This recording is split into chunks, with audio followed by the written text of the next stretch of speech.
Hello, everyone, and nice to see you back at one of the Step Forward events. We're going to kickstart this year with one of our Honest Talks series that we plan to have throughout the year because we know that the startup life is not always rainbows and unicorns. So sometimes talking about it from an unconventional angle, it might be more helpful and useful for both the entrepreneurs that are just starting, but also those that have been into the startup ecosystem for a while.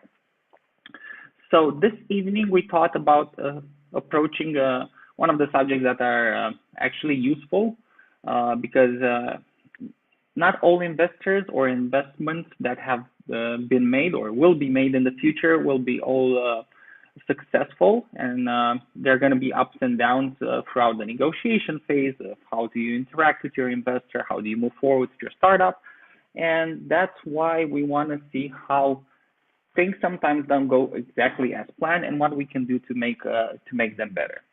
But we couldn't do this alone, and that's why we invited some amazing people from our ecosystem that have been here for a while and had a chance of working with startups or funding them and seeing a lot of things that happen throughout the years, and they can share a lot of useful tips and tricks throughout the evening.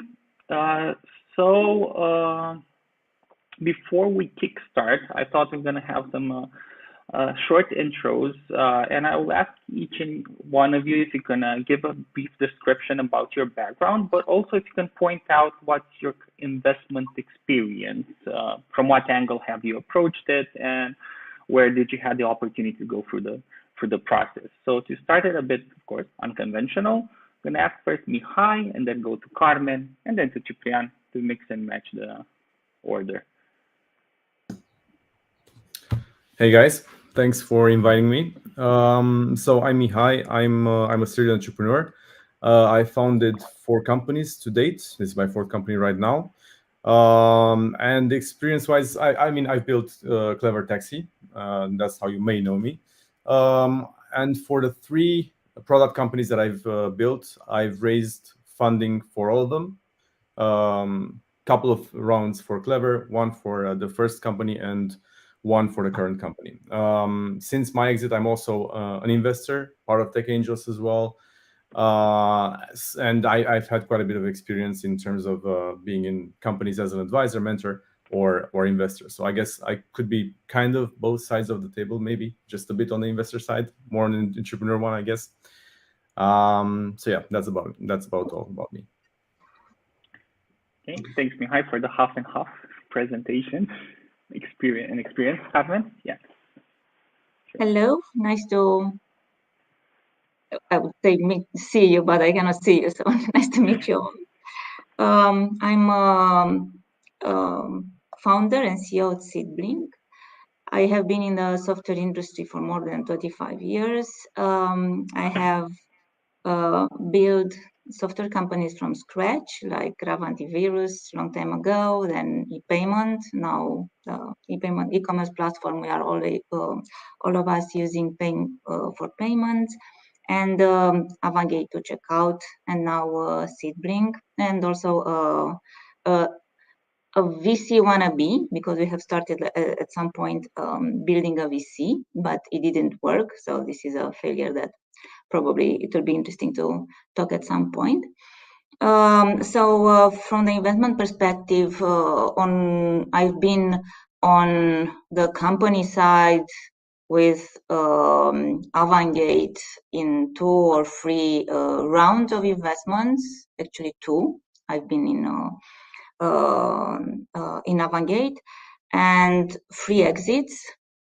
And now with Seedblink, I am on one hand the one that as it's a funding platform, it's an investment platform. So we are giving the opportunity for investor to invest in technology companies. So I am on let's say on the investor side. On the other hand, we are a startup, so we have been founded as well. And as a VC, we have seen a lot of startups. We have even invested in some of them, and we know somehow how VCs are working and thinking. And that's all. So I can. Awesome. Great intro, though. So thanks, Chip. You're the last one. Yep. For this one. Hey everybody, I'm Ciprian. I'm the ex-founder and CEO at Morphle, the company that got acquired by Algolia at the beginning of last year, and I'm now the head of Algolia Romania and a very, very novice but passionate investor, which means that I'm trying to learn the craft of investing in general, not only in startups. So I know we're gonna have somebody that's gonna be happy after this talk, at least. So that's good for letting us know. Okay, so let's kickstart the discussion with a very direct and question that I have for you all, and you can answer in no particular order. In your experience and from what you've seen and know, how do you categorize a bad investor? Well, in my opinion, if I can start, there is not such a thing as a bad investor. An investor is somebody that gives you money. So obviously depends on expectations, because if you expect from your investor to give you knowledge and he is giving you only money, then you are unhappy. On the other hand, he has, or she, whatever we have some money. Money are important. So I think that is not like an investor, it's a bad investor. It's just related to your expectations, a bad investor. But at the end of the day, a company can grow if it has money. If it doesn't have money, then it will be more complicated to achieve what they want. So I don't think you can say it's a bad investor, as I said. Okay, we wanted to get some more details about bad investors, but yeah, let's see what behind. I'm gonna have a go at it, I guess. Yeah, sure. Be honest with it. So I mean, I think it's an extremely vast subject, of course, and it depends a lot on what you mean by investor. It can be an angel investor, it can be a VC, it can be a purely financial investor. But I'm going to address more the angel investor kind of person, because that's something that's changed so much in the past 10 plus years, I guess, in Romania. There's so many more options right now, and an angel investor is somebody who's there from early on with you. And that's why it's kind of a more or less of a semi-personal relationship. So many times I compare it to a marriage, or like a personal relationship. So I think there's 2 layers of things here. One is, you want your partner to be a decent human person, and that's not always the case, right? Because it's a very, very large society we're living in. So, but that's changed a lot. So the quality has improved so much over the years. Then the second thing, and that's the most important one, is you want to have chemistry, right? So, I mean, money is important, and it's very important, of course, but in the very beginning, actual experience and advice, and like spot on advice, not actually working with you, can make so much of a difference. And I say this from experience. Money, again, is important, but it's very easy to spend money cluelessly. So then some very pinpointed advice in just life and business experience can go such a long way. But there's also the question of chemistry, right? So it has to have chemistry with you as a founder, because people are very different. So I guess, and this is a very small definition of what a non-bad investor would be. But again, it's a very, very large subject. But I just wanted to point this out about the angel investors. Awesome. Okay, so it's actually my role now to actually say what a bad investor is, right? Yeah, no pressure. Yeah. The reality, I totally agree. The reality is that we need to understand what is the framework of defining a good or a bad investor. Are we talking about recreational investors, passive investors, the ones that invest in, I don't know, crypto, stock market, like Cosmin was saying, financial investors, retail, or what are we talking about here? Are we talking about startup, VCs, angels, angel investment in startup, VC investment in startups? Okay, that's one perspective. Are we talking through the lens of an entrepreneur or a founder, or are we talking through the lens of an LP, which is the limited partner, the one that actually invests? Let's call it the meta investor, the one that invests in a VC fund, in a fund. So it really depends. And here's the thing, honestly, as an entrepreneur, I fell into the trap of judging investors as good or bad, 0 or 1, black or white. And granted, some of them were like that, bad or good, and still are today. But that's not the point. The point is that the framework, my framework of analyzing an investor, was questionable because it was subjective, right?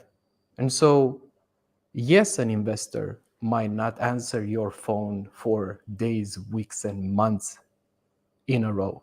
Does that make him a bad investor? I don't know.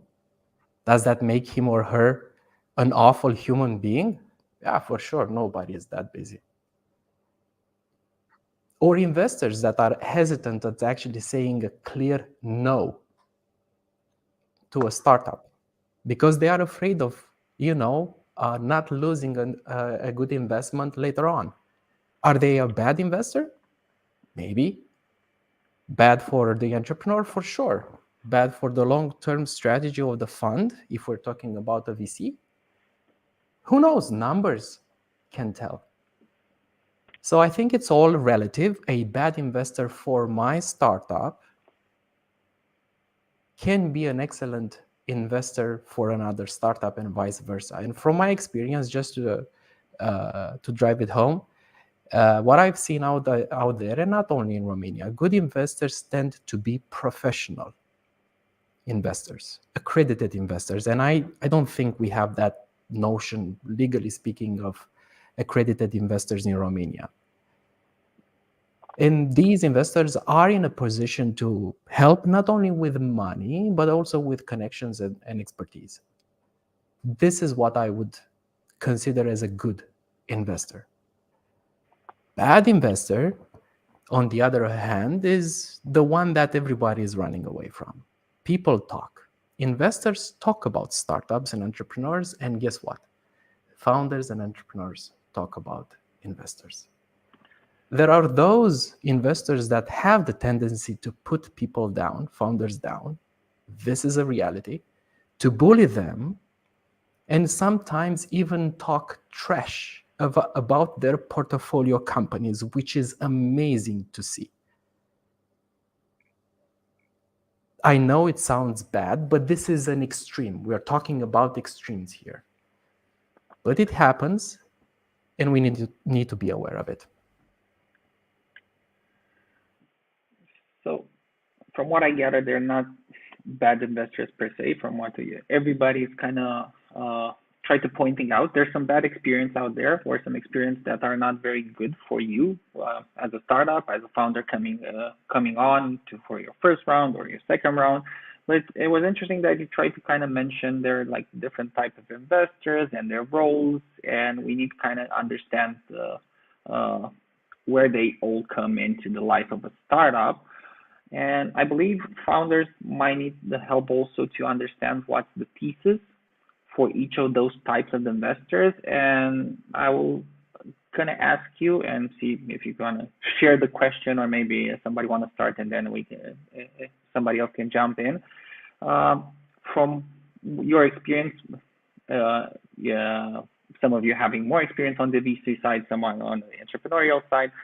What's the usual thesis of an angel investor versus a seed VC or then a growth VC when startups need to access that kind of funding?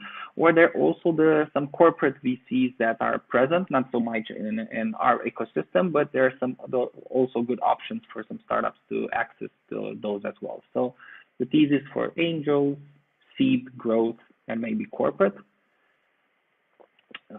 Who would like to give it a go? I can start Yeah. discussing about this. In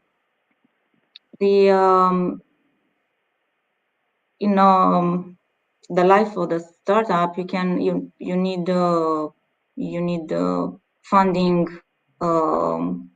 Let's say at the beginning, when you need funding at the beginning, you take from family, friends, and the fools. That's FFF.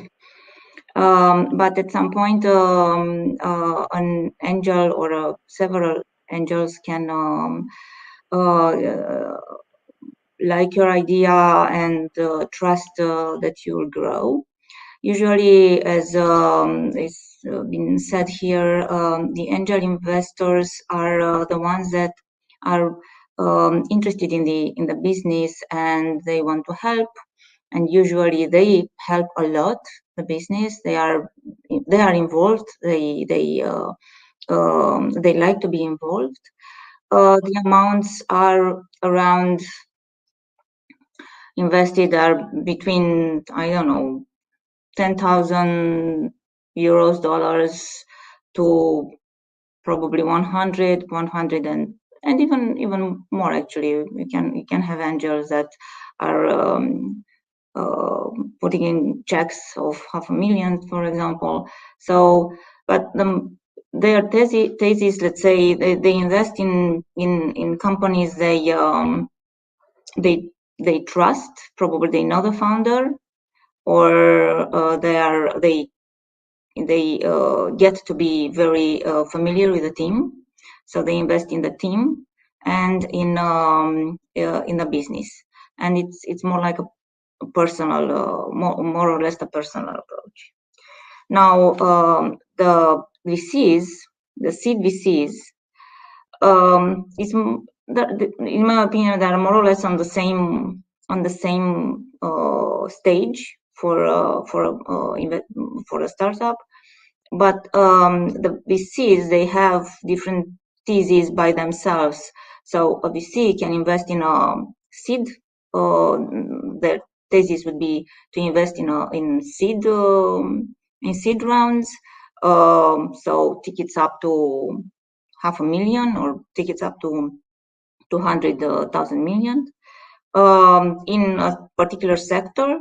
For example, in I don't know, security, or in health tech, or in a specific geographical area, like only in Romania, or only in Europe, or only in Southeast Europe.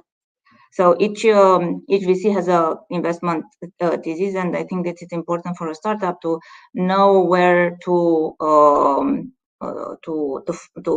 go for money, because not all the VCs are suitable for all type of startups. So you have to read their thesis, which usually is displayed on their websites. But coming back, the seed VCs are the one investing, as I said, small amounts between 15,000 euros to in reality a couple of €100,000 per company. They can invest more, but usually they prefer to invest in more companies in order to have a better spread of the risk, because in this stage the companies are risky, obviously. And if we move, and they are involved as well. They take board seats. They came with that, what we call. It has been said here earlier that with the professionalism, as in they know how to push the company moving forward, and most important, they organize together with probably the angel investor in that company, if they exist. They organize the next round for the growth VCs. Growth VCs are the ones that invest tickets between, I don't know, 3 million to 10 million, 15 million, 20 million. Again, they are organized on sectors or geography or whatever. They have a thesis, and they help the company even more on achieving growth. Each VC has they look on the company stage and also the revenue, for example, they are making, or volumes, or a key metric. But usually this metric is revenue, and not necessarily, it's never EBITDA. In seed or in growth, they don't look at EBITDA. It's pointless. A company, they have to grow. They look on revenue, and not even on revenue, but they look at growth, as in you have to show as a company that each month the revenue or the volumes you are making, it's bigger, and it's growing, and it's growing steadily. And obviously, for example, the VC seed money are for first revenues, let's say, and they are looking that the company has a stable product, and they have some small revenue, and they look at projections. But this seed growth, they are taking only the companies that have like a certain amount of revenue per month and a certain growth. So they have clear, for example, that if a company is not making 100,000 per month in recurring revenue, for example, they are not investing. So these are very broadly some ideas on how they are looking, how this type of investors are looking at things. Corporate VCs, and by the way, these numbers that I have mentioned, there are some numbers in Europe. It's different in the US. So what is VC? What the VC growth VC invest in Europe? It's much smaller than in the US. The money are different, and also the corporate VC. Well, it's a VC that it's a VC that's made by a company like Intel, for example, and they are interested in some technologies.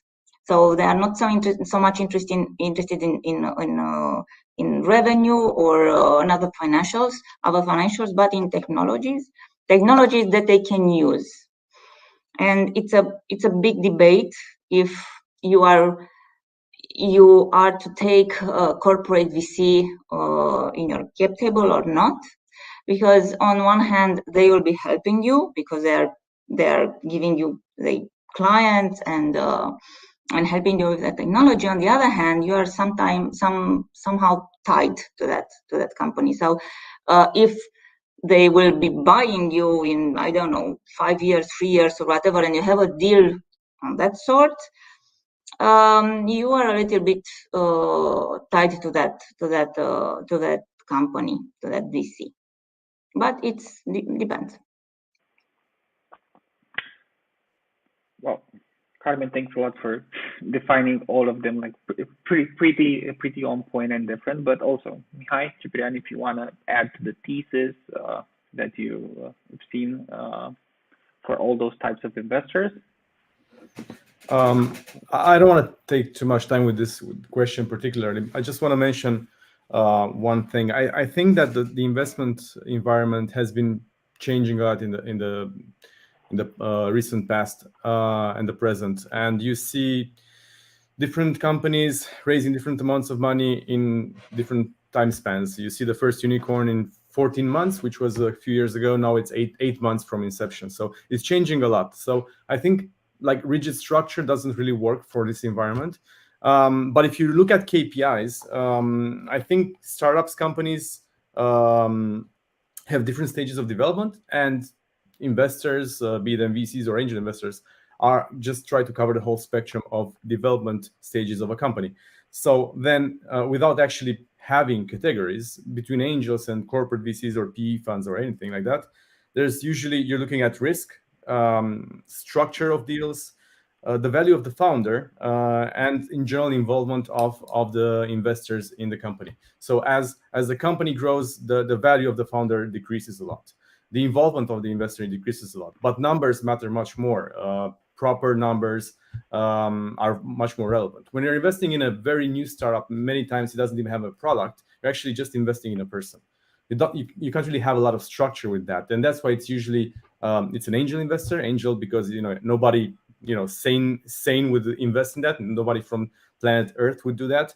So you just have put a lot of trust in that person, and that's very unstructured. That's actually just psychology. That's chemistry. That's why I was saying about good investors are people that you have chemistry with, because it's so much of a leap of faith that it's nothing structured there. It's just people trusting people. Yeah, so I just look at it KPI wise, and that was kind of my point to this. Awesome. I don't know, Ciprian, if you had anything else. If not, I'm gonna move to the next question. Maybe start with you and tie it all together. How do you? Yep. Yeah. Let's go. Because it's kind of Mihai mentioned also something about KPIs, Carmen as well, about things that you need to discuss depending on the stage you are and what VCs are looking at in the startup they're investing in, and vice versa. And when negotiating it, I mean, the easiest part is not getting the money, and for a percentage, it's negotiating the deal and all the terms of the deal, which for somebody that hasn't done this before, it's going to be pretty hard at the beginning to understand what to look for, what's relevant, what's not relevant to discuss. And I wanted to ask you, and maybe if you want to start, what are the terms in a term sheet in an investment contract that are usually badly negotiated by first-time founders, or which are the ones that you should be actually paying attention to, and the ones that are not very important. So it's a broad question, but which are good terms, which are bad terms that you should take care as a founder when negotiating a deal? So what do you mean about negotiating? The most important term is actually the dotted line where you have to sign, right? Now, of course, I'm joking. This is the worst thing that you can do as an entrepreneur. Broadly speaking, I think there are two categories, if you will, of terms in a term sheet, like the economical one and the control one. And the reality is that most of the founders, entrepreneurs I talked to, and I was even like that for a while, they are obsessed with the economical terms, like percentage, how much percentage am I giving away, what's the valuation, and so on and so forth. And very few actually pay attention to the control terms, like preferred stock, I don't know, liquidation preferences, anti-dilution, drag along, tag along, and so on and so forth. And here's the thing. We live in a world where, as diverse as it is and as crazy as it is, especially in the US and Western Europe, these terms are pretty standard. This is the reality. The more you deviate from this standard, the worse it is for founders. And I've also been involved in, receiving term sheets that had red flags all over it. Because I was in a situation where an investor would bring forth a term sheet with a lot of non-standard terms that were being thrown here and there. And I learned something valuable back then, which was never, ever sign a term sheet unless I actually, or you actually have a lawyer to assist you. At the very least, you need to have mentors or advisors that have been through this. Because if you think this is a walk in the park, especially if you're a first-time founder, you're hugely mistaken. And the problem is that it doesn't, signing bad terms, it's not necessarily going to impact you on the short term, but actually it will impact you on a longer term. Which means that if you're doing that at seed stage, it will drastically lower the chances of actually taking professional money at Series A. Because just from the top of my mind, if you assign a bad liquidation preference or preferred stock at seed, the Series A investor would say like, hey, I also want participation terms. And you will end up, and we're probably going to talk about these terms, but you will end up as a founder in a very, very tight spot. Sometimes, and I've heard stories of founders that needed to go back to their seed investors to actually renegotiate a shareholders agreement because the Series A investors would not actually want to come aboard and be part of that fucked up cap table. And so this stuff is actually happening, and you need to think long term together with the investor. And I think also the investor at the seed stage needs to think long term, and usually they are thinking like that, in the sense that they should not prevent you from raising a subsequent healthy round. And I would say this, sometimes, again, exceptions, we're talking about extremes here. Sometimes my impression is that investors want founders to be ignorant of these terms. And for the life of me, I cannot get it.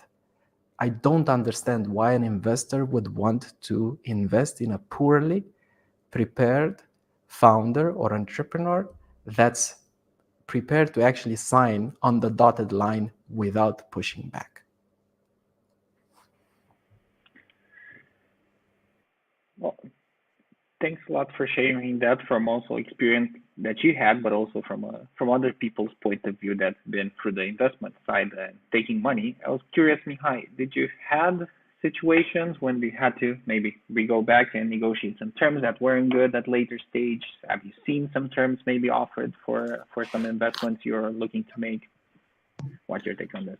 Well, I mean, I've been very actively present in the ecosystem in the past few years, and as a founder, founder stock. So there's many things that happen, but I think that's borderline normal, I guess, because it's not a very structured industry in itself. As Chip was saying, yeah, there are some very clear rules in the game. And it's very, very much true that most founders, especially in Romania, because we don't have such a long history of investment, aren't very aware of. So I think like educating yourself in these terms and this kind of psychology is essential, be it by having an advisor next to you or just talking to many founders. I've had many founders come to me asking advice about investors I've worked with or my previous experiences. So, I mean, understanding what each and every term means and understanding how things usually kind of turn out is essential. Now, having said that, I think a bad investment is an investment that doesn't take you to your desired outcome. The most important thing when you're building a company or your life, I guess, is understanding what objectives you have out of it. So it may be that you just want to make a boatload of money, or you want to impact people or change an industry, something. So when you have a very clear objective, sometimes you make concessions, and it can lead to not very pleasant situations, but it can also maybe increase the chances that you will achieve your goal. So what I'm saying is that it's not as structured as we imagine it to be, but it's usually the reason why people get into situations is usually because they are not very aligned on what terms mean and what intentions are on both sides. So setting expectations is, I think, essential. But again, there are very red lines that you need to look at, and education in this sense is very important. I think this kind of event is a very good kickoff. In reality, it's a learning experience of probably weeks of researching and talking to people, but it's a very important thing you should do before things actually escalate. Because when you're starting off a startup, everything is very romantic, but when it goes down to money and actually things happening, that's when like all the loose ends start exploding. So yeah, education, I guess, is what you need to do. Speaking of education, I know, Carmen, that you had said Blink, you're working with founders or have been working before even starting the first campaigns to help them on the financial side to understand them and how to actually do them properly. If you have some things you can share from what are the things that founders don't know and ask you and they should know before going into their first round in terms of what terms to use, to look for, how to negotiate, and how to approach this negotiation of the terms process. To tell you the truth, what I have seen lately is that founders are much more educated than they were, like, I don't know, 5 years ago. And indeed, they have lawyers or mentors, as Mihai and Ciprian advise them to do.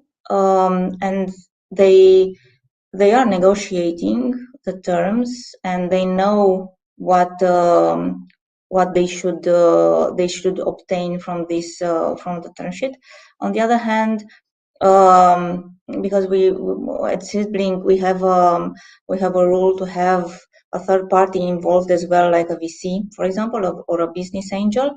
It is complex discussion between founders, and so it's in free founders, investors, and VC. And usually the VC provides term sheet and then shareholder agreement, meaning that indeed they are coming with questions on our side, and we can advise them what to accept or not in terms of terms. But I am pretty impressed on what I have seen lately in terms of knowledge from the founders.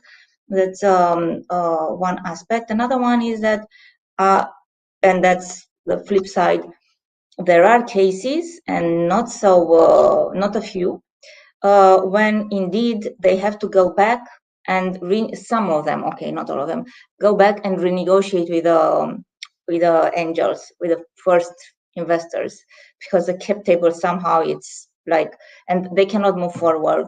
So if that cap table is not in order when you move forward with an investment, you are not going to get an investment, not for Seedblink, not for VC, not everywhere. So indeed, pay attention to your cap table, how it looks like, and terms that we are signing in first stages. It's crucial. Indeed, I agree with my colleagues here that it's crucial from a healthy company perspective. So from what I'm hearing is like also you as the founder, but also your VC need to take care of those terms and have a good relationship from the get-go. Also, one thing that was mentioned is to lawyer up and discuss those terms even if you don't know them, in order to have a good working relationship in the future. That's true, but when a VC or an angel, it's aware that they have to have good conditions in order to get the next round. So it's a if you want, it's a check also if the VC or the angel you are working with is on your side or not. And ideally, they should for a good working startup relationship and things to grow and flourish.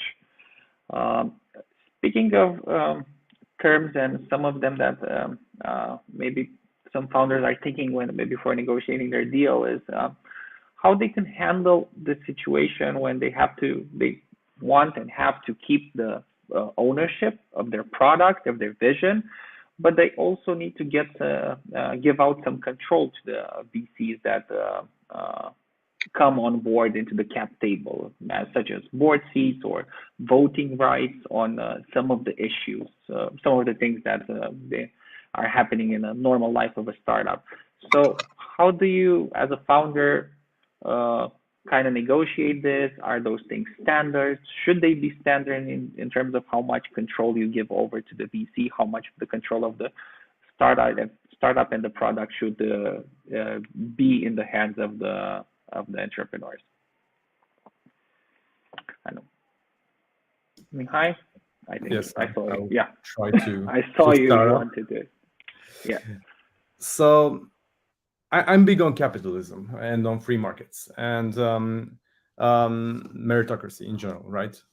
So basically, if you have a great startup that everybody's fighting to invest in, which happens, not very often, but it does happen, then you can actually impose any terms you want, right? But if that's not the case, then it's normal that leverage kind of moves the other way towards the investors. You have the power to choose your investor, so then getting that chemistry kind of thing, understanding it is very important in choosing your investor. But otherwise, just think about it, especially when you're doing a seed or a pre-seed. Your company's value is not really what he's investing in. Your current value is probably zero. They just have a big vote of confidence in your company that it will become that value in a given amount of time. And without that kind of capital that you're asking for, it will never reach that potential. So there's a lot of trust that comes from that side. Again, I'm talking about early stage right now and the less structured maybe side of things.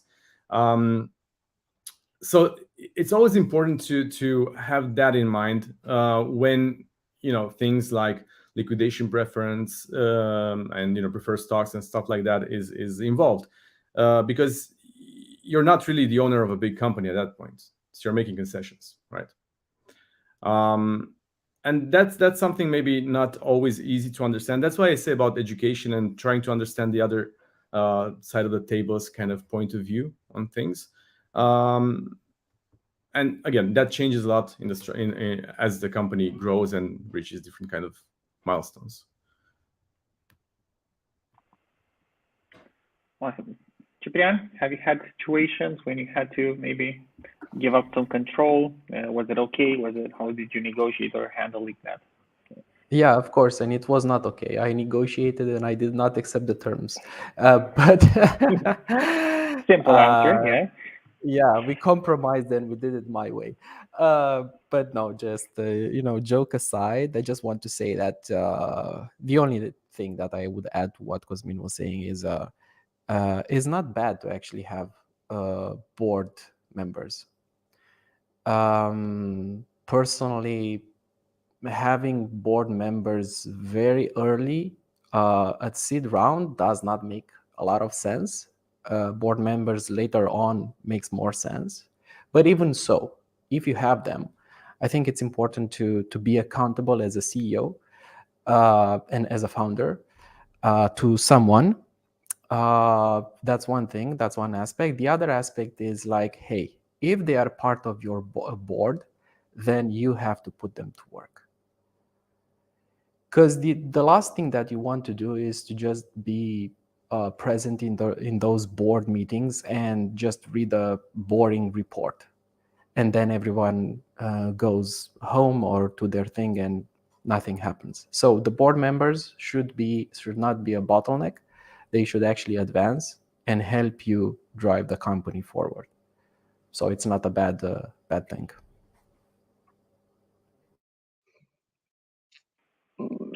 Yeah, there are some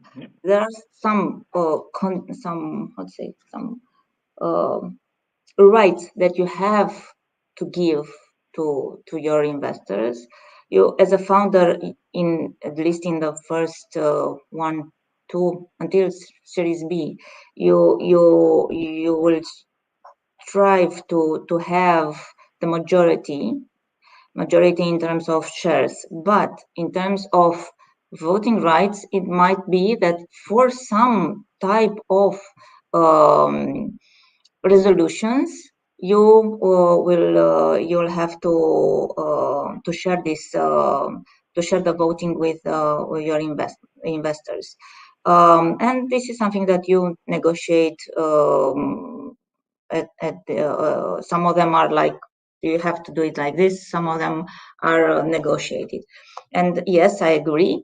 Even it seems with a board discussion, even it seems like you are losing control and you cannot do whatever you want, and that's the case. You cannot do anymore whatever you want, and it feels like, hey, it's my company. Why should I ask for whatever? At the end of the day, it helps. I'm speaking both as a board member and the CEO. And as a CEO, I have to prepare the board pack each month or whatever, each quarter, and to present it and to discuss it. And for example, at Ciprian, we have a board which is very good, and it helps me a lot, us as a team, because it's not just me. I have some people there, so it helped us very, very, very much, because they are working, as Ciprian said. On the other hand, and this is helpful. If you don't have this kind of people in the board, then it's a waste of time. But the board did something, and the voting it's something else.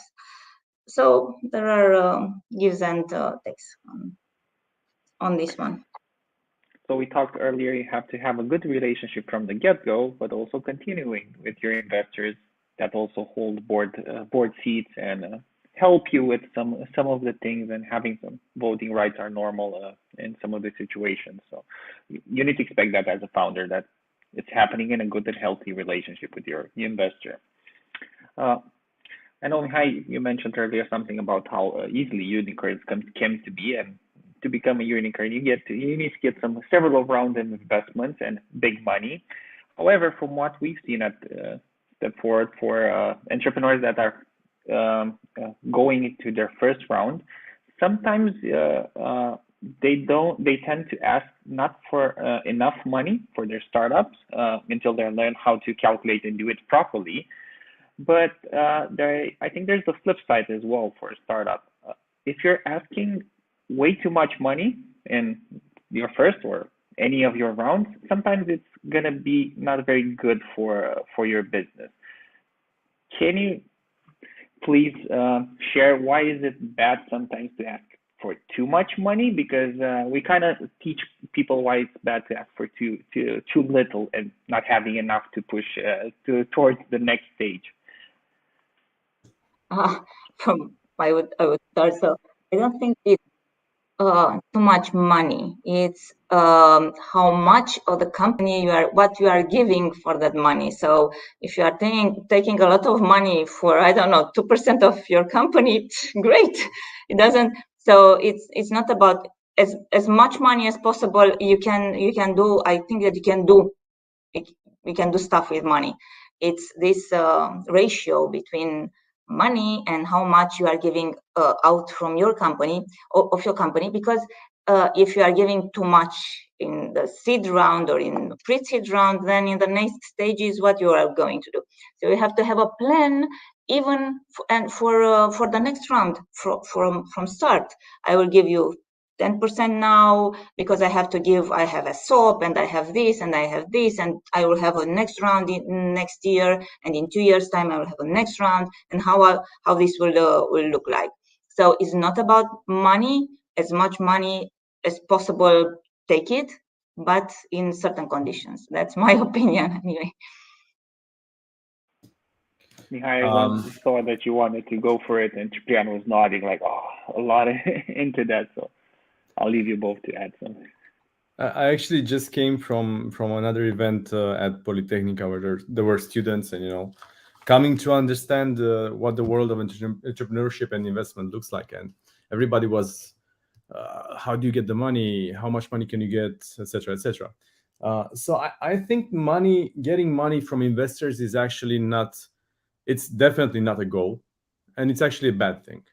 I mean, you actually get money because you need the money, and you have a very precise reason you need it. You need to grow the company to a specific level that gives you an advantage over the other competitors in the market. Otherwise, you're always giving something back for the money, right? Be it equity, voting rights, etc., etc. So having to raise money as a goal it's a wrong way of thinking about it, and that obviously leads to it's a bad idea to get too much money, right? And of course, depending on the terms as well. And it depends from different kinds of businesses, because consumer is much more expensive to build, while in B2B you can actually get money from customers, and that's actually a way of looking at it as well. Best investors you can actually have are the customers. So if you have a company that builds something that it rents out, sells to customers, focus on that. And if you need some money to improve that KPI, to get more money from customers, which is actual money you own, not the investor's money, then you will get an investment. Having too much money is a problem. Having too little money is a problem. Understanding how much money is ideal for you is definitely not a simple question, especially in the very beginning when you're going like more or less blindfoldedly in a market. So I think it's a very touchy subject, but I think first step would be to look at it from this kind of perspective, right? It's not a goal. It's just something which is borderline unpleasant to do, and its sole purpose is to get you to the main objective of the company. That's what I think about it, actually. Okay, so glad it's a touchy feeling a subject, but it's a very, very important one to know when you need to get enough money or the right amount of money for the right amount of conditions and terms. And Ciprian, you were nodding earlier. If you wanted to add something about getting money, probably let's call it the right way for. One of the things that when we went through the Techstars Accelerator, the first thing that they told us, like, hey, here's a question. What is the amount of money that you would like to raise? And everybody was, dropping numbers left and right. And most of the numbers were calculated on an Excel sheet. This is the salaries, this is the R&D costs, and so on and so forth, marketing, whatever. The catch is, like, the reality is you raise as much money as you can. This is it. I mean, if you need 100,000, I'm just giving an example, and you can actually raise 1 million, why wouldn't you do that? Yes, the cost of that money is actually important, right? So that's when we go back, like everyone said, back to the control and to economical terms. I just want to say one last thing. Yes, to Cosmin's point, raising money is not the goal. It's just a stepping stone. And I can share again from my previous startup, not Morphol, Apticals. At one point, we actually managed to raise the 100,000 euros, and I think it was back in 2014, and it was a lot of money back then. And we were so happy, but 6 months later, we actually failed. with 100,000 euros. Not in the sense that we spend it all, but in the sense that we failed as a company and as a startup and as a team. So there you go. You can raise money and still fail.